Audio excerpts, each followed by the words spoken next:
તો સુરતમાં પણ તંત્ર દ્વારા વેલેન્ટાઇન મોલના ગેમિંગ ઝોનમાં ચેકિંગ હાથ ધરવામાં આવ્યું, ત્યારે જીએસટીવી દ્વારા આ મામલે રિલેટી ચેક કરવામાં આવ્યું અને આ સંચાલકોની દાદાગીરી સામે આવી। આ બધા દ્રશ્યો જોઈને એક સવાલ ચોક્કસથી થાય કે આટલી મોટી ઘટના ઘટે છે ત્યારે જ કેમ ચેકિંગ હાથ ધરાય છે? કેમ આની પહેલા તંત્ર દ્વારા કોઈ પગલાં લેવામાં નથી આવતા?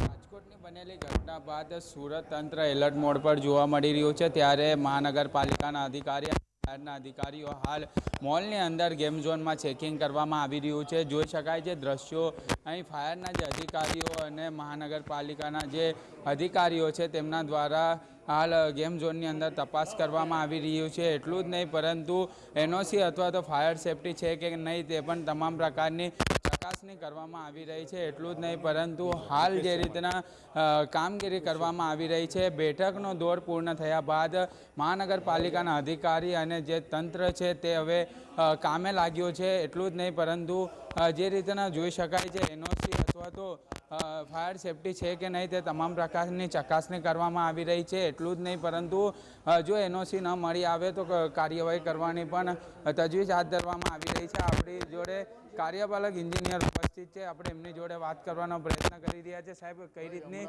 ચેકિંગ કરવાની? ચેકલિસ્ટ એટલે અમને જે ચેકલિસ્ટ આપ્યું છે એ પ્રમાણે અમે ચેકલિસ્ટ કરશું ને જે પણ હશે તે તમને પાછળથી નિર્ણય થશે તે જણાવીશું। બરાબર? સાહેબ, કેટલી ટીમો આ કામમાં જોડાઈ છે અને કેટલી ઝોનમાં? અમને તમને માહિતી આપીએ છીએ, અમને આની પહેલાં પ્રોસિજર કરી લો રહ્યો, અમને જે ચેકલિસ્ટ આપ્યું તે પ્રમાણે ચેક કરી લો રહ્યો, પછી તમને રાજકોટ બાદ કેમ તંત્ર જાગ્યું એ તમે ત્યાં આગળ